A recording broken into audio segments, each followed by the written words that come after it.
Hello students, आज हम लोग लूसेंट की सीरीज़ में पढ़ेंगे लिथिक एज और स्टोन एज के बारे में। जैसा कि हम जानते हैं 30 लाख बीसी से लेकर के 1000 बीसी तक रहती है। और about early period of human some archaeological evidences were found in which stone implements are in great amount. इस टाइम पे कुछ आर्कियोलॉजिकल एविडेंसेस फाउंड किए गए हैं जो कि बताते हैं कि स्टोन बहुत ज़्यादा ग्रेट अमाउंट में पाया जाता था। That's why this period is known as lithic period और स्टोन पीरियड, जिसकी वजह से इस पीरियड को लिथिक पीरियड या फिर स्टोन पीरियड कहते हैं। लिथिक एज और the stone age is divided into 3 periods. Lithic age या फिर स्टोन एज को हम लोग 3 पार्ट्स में डिवाइड करेंगे। पैलेयोलिथिक एज, जिसको हम ओल्ड स्टोन एज भी बोलते हैं, मेसोलिथिक एज, जिसको हम मिडिल स्टोन एज भी बोलते हैं, और नियोलिथिक एज, जिसको हम न्यू स्टोन एज बोलते हैं। तो हम इन तीनों को एक एक करके पढ़ेंगे। आज हम पैलेयोलिथिक के बारे में पढ़ेंगे, कल की सीरीज़ में हम लोग मेसोलिथिक के बारे में पढ़ेंगे, और परसों की सीरीज़ में हम लोग नियोलिथिक के बारे में पढ़ेंगे। ओके, सबसे पहले यहाँ पे आते हैं। तो यहाँ पे हम एक टेबल के थ्रू जानते हैं किस पीरियड तक था और वेज ऑफ लाइफ क्या थे उनके लिविंग के, टूल्स और वेपन्स कौन से वो यूज़ करते थे। इन तीनों को हम जानते हैं। पैलेयोलिथिक एज में 30 लाख बीसी से 10,000 बीसी, ठीक। लिथिक एज कितनी थी? 1000 बीसी, तो इन्हीं के अंदर तीनों आएंगे। 30 लाख बीसी से 10,000 बीसी। मेसोलिथिक 9000 बीसी से 4000 बीसी। नियोलिथिक 7000 बीसी से 1000 बीसी। इस टाइम पे पैलेयोलिथिक के टाइम पे हंटर्स एंड फूड गैदर्स थे, मतलब हंटिंग होती थी और फूड गैदरिंग की जाती थी।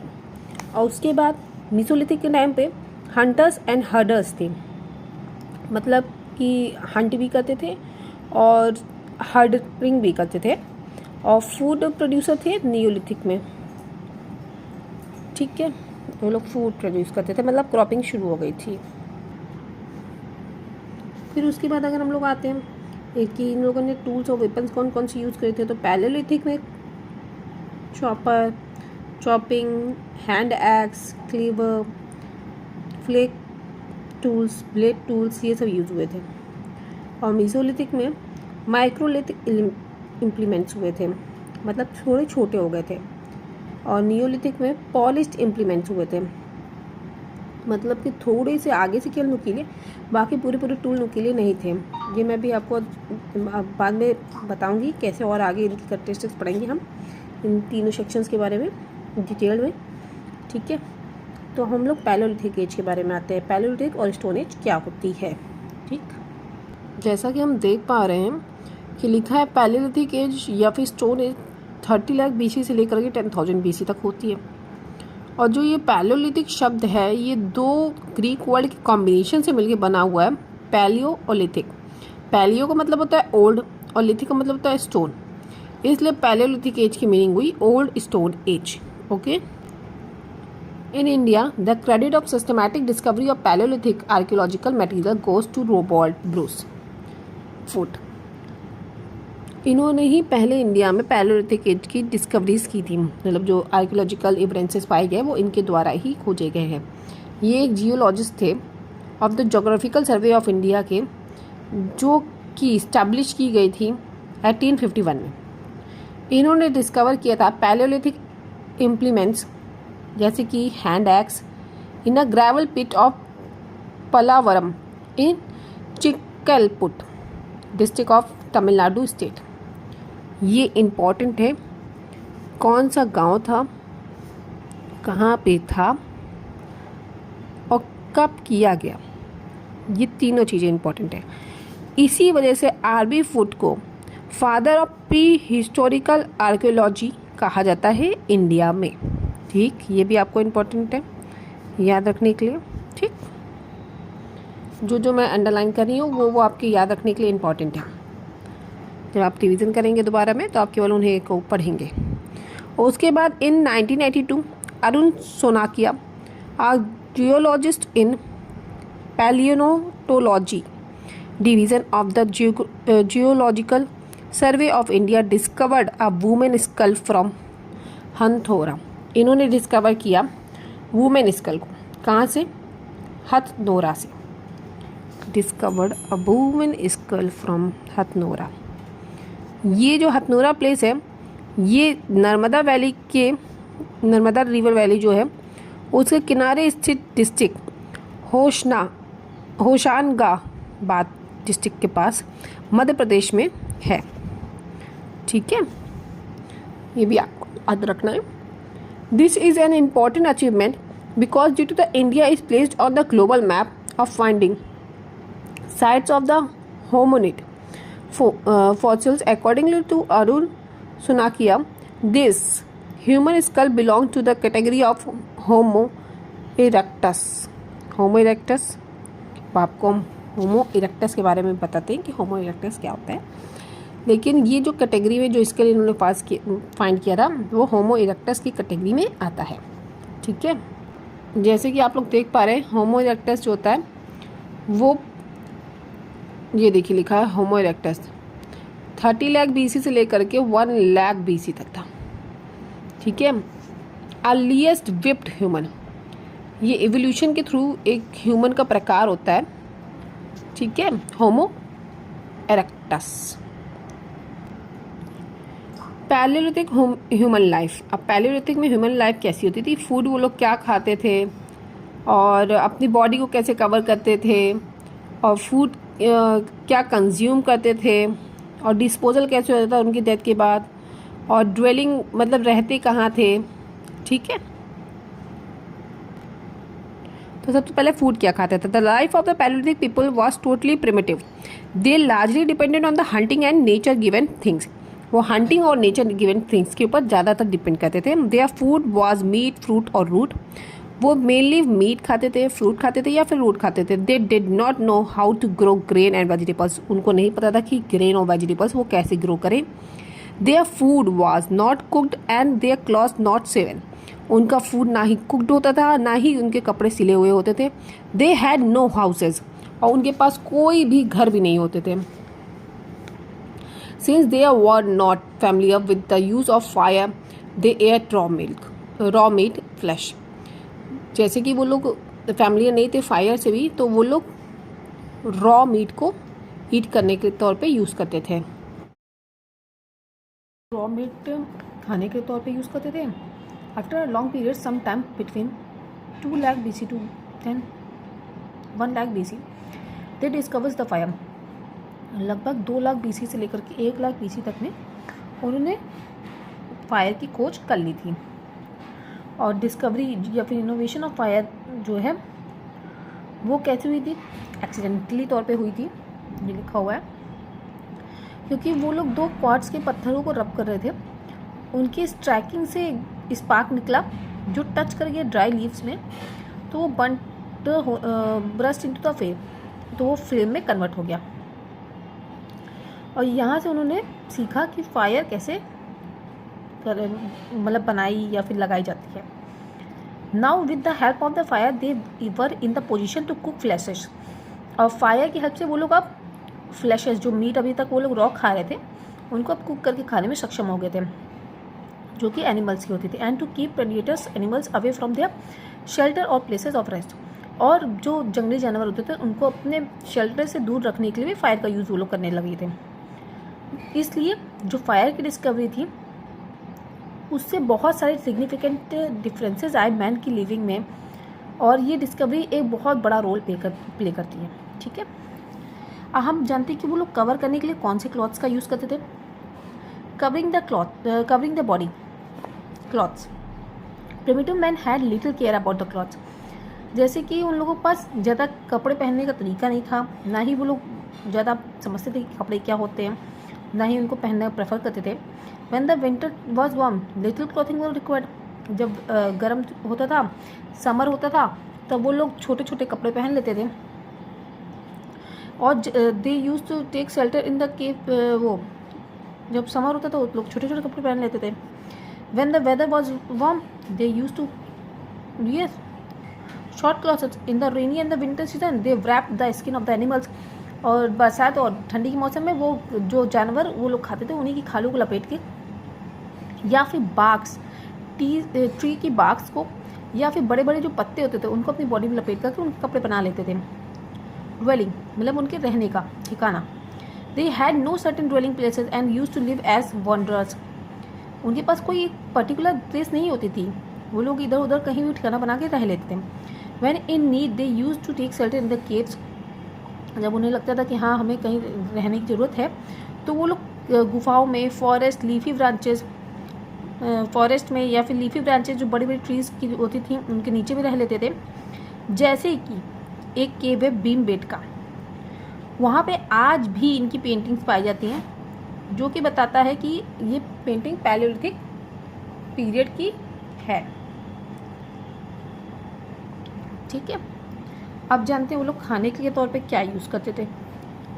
इन this primitive age of civilisation the man neither knew animal husbandry and crop cultivation agriculture nor art of poetry making.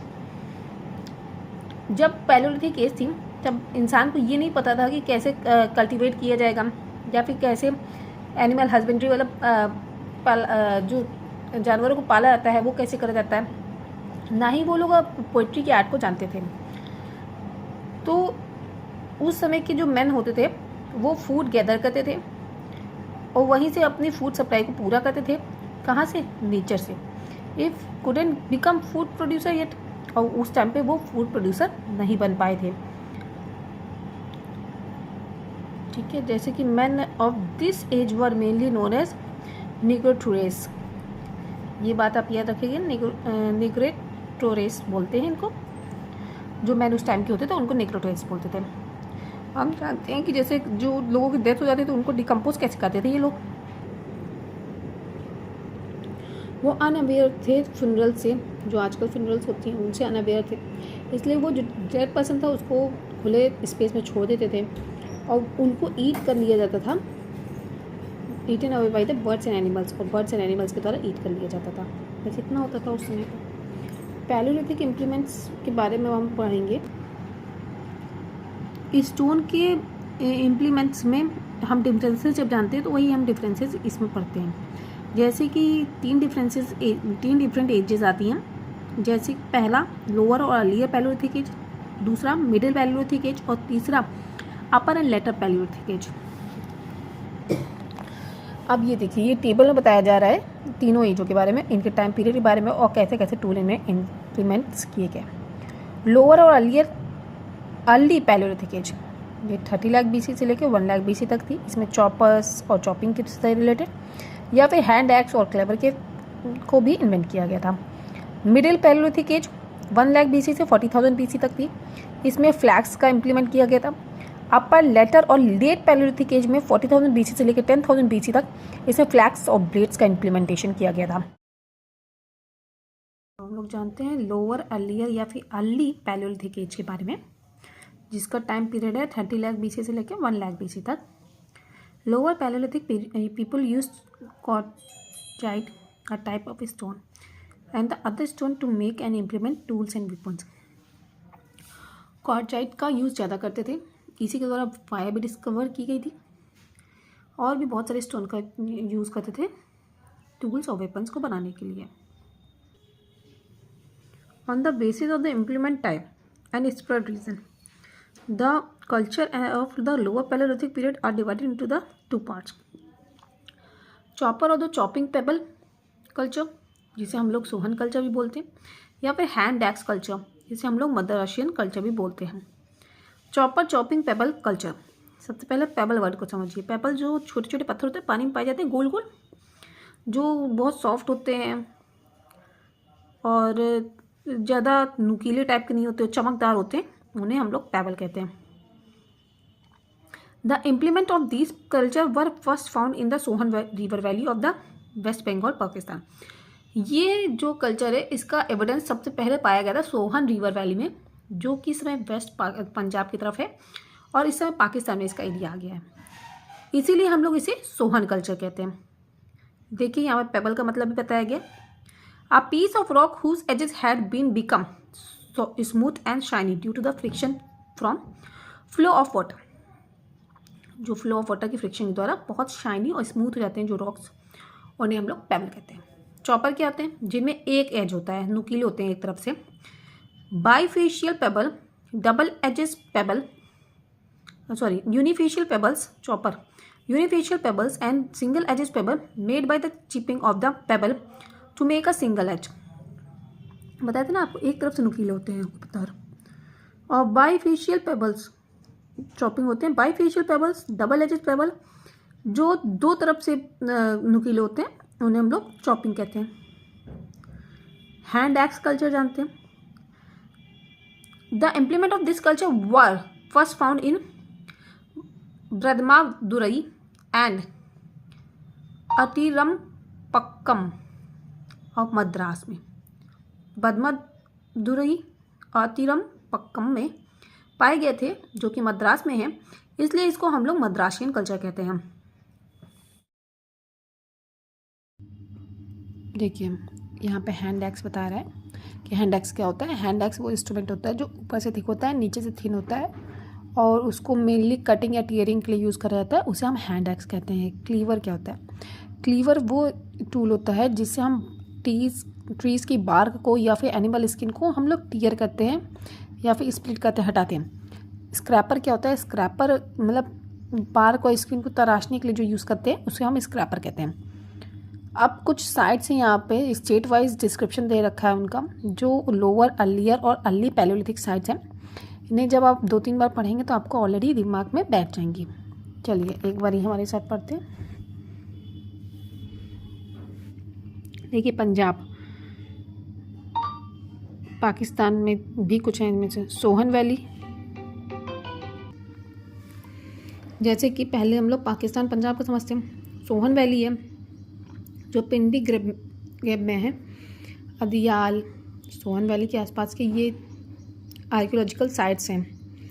Pindi grab, अदियाल, खासर kiln, चौनतारा, बलबल, गारियल, Kasar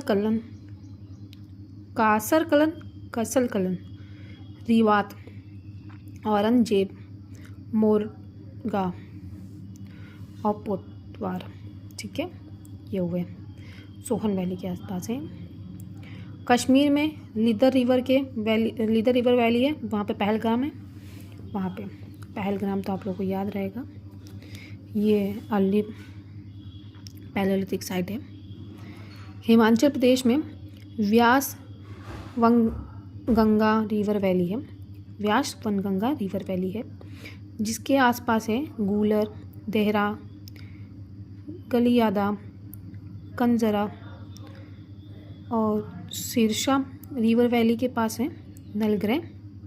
ठीक है, 2 रिवर वैली हिमाचल प्रदेश में आते हैं, एक व्यास वनगंगा वैली और एक सिरसा रिवर वैली. ठीक, राजस्थान में चंबल रिवर वैली जिसके पास में है सुनीता, बैंसोरग्रह, गंभीरी रिवर वैली होती है. चंबल रिवर वैली और Gambhiri river valley. Gambhiri river valley में चित्तौड़गढ़ और बैराज रिवर वैली में नगारी. बैराज रिवर वैली में Nagri. Situated in the Nagaur district of Didwana. ठीक है, जो कि सिचुएटेड नागौर डिस्ट्रिक्ट दिद्वाना में. साबरमती रिवर वैली में हरदौल यहाँ से आता है. हदौल, पद्मावली, बीरपुर ये सब है. और हिरना रिवर वैली में उमारेठी है. ठीक है, मध्य प्रदेश में नर्मदा रिवर वैली है जहाँ पे होशंगाबाद डिस्ट्रिक्ट में हथनोरा में 1982 में अरुण सोलंकिया ने, जो जियोलॉजिस्ट थे, उन्होंने पैलेंथियोलॉजी डिवीज़न में जियोग्राफिकल सर्वे किया था. तो उन्होंने एक फॉसिल पाया जहाँ पे वुमेन स्कल मिला, जो कि बताया जा सकता है रिमेन्स के अकॉर्डिंग कि वो अर्लियर पैलियोलिथिक पीरियड का था. ठीक है, situated in the Hoshangabad district Adamgarh and Mahadev Piparia situated in the region district of Bhimbetka. ठीक है, भीमबेटका में है ये. आदमगढ़ और महादेव में होशंगाबाद डिस्ट्रिक्ट है. पिपरिया में है आदमगढ़ महादेव, और ये रीजन डिस्ट्रिक्ट में स्थित है, रीजन डिस्ट्रिक्ट बेटका में स्थित है। सोन रिवर वैली में भी है सिंघावाल, पटपरा, बागहोर एंड केतौनी, काकाज, हरकुंडा, ठीक है, ये सारे मध्य प्रदेश में। बस आपको ये याद रखना है कौन सी रिवर वैली किस स्टेट में पड़ती है। अब जैसे ये बेलन रिवर वैली उत्तर प्रदेश में पड़ती है, यहाँ से बुरौंदा जो है मिर्ज़ापुर डिस्ट्रिक्ट बेलन टर्न्स में जंचर है, मेजा तहसील में इलाहाबाद डिस्ट्रिक्ट के अंदर आता है, ठीक है। बिहार में मुंगेर है, जहाँ पे बहुत सारे सिचुएटेड हैं, एक साइट है राजगीर। झारखंड में सिंघम है, संथल परगानाज है, हजारीबाग है रांची डिस्ट्रिक्ट में।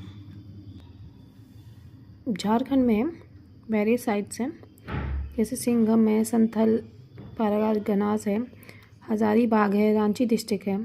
वेस्ट बंगाल में भी बहुत सारी साइट है, बांकुरा, पुरुलिया, बीरभूम, मिदनापुर डिस्ट्रिक्ट। ओडिशा में बुहर वलंग वैली, जिसमें वेरियस साइट इस्टेब्लिश हैं, जिसमें है मयूरभंज डिस्ट्रिक्ट, जैसे कि कलियाना। महाराष्ट्र में प्रवारा रिवर वैली में नीवसा, गोदावरी रिवर वैली में गंगापुर, प्रवारा, चिरकी नाला वैली में चिरकी नेवासा, और खुद कांडी रिवर वैली में बोरी। आंध्र प्रदेश में बहुत सारी साइट्स हैं, जैसे कुन्नौल, चित्तौर, नागार्जुनी कोंडा, नलकोंडा, कुडप्पा, नीलौर, प्रकाशम महबूब नगर डिस्ट्रिक्ट में है। और कर्नाटका में है मालप्रभा, घाटप्रभा रिवर में वैली में सिचुएटेड है। बीजापुर डिस्ट्रिक्ट में Angbadi, situated in Gulbarga district of हुसंगी, ठीक है। तमिलनाडु में है कोटलियार रिवर वैली में पलावरम, फर्स्ट पैलियोलिथिक साइट है, from where Robert Bruce Foote. यही पहली पैलियोलिथिक साइट है जहाँ से रोबोट बुश गोल्ड जियोलॉजिस्ट जो थे, उन्होंने जियोलॉजिकल सर्वे किया इंडिया की तरफ से, तो डिस्कवर किया है एक हैंड एक्स बदमादुरई, अतिरापक्कम, मनचकरन, बुदीदा, मनुवंका और गुदियम से, ठीक है। हम लोग मिडिल पैलियोलिथिक इम्प्लीमेंट्स के बारे में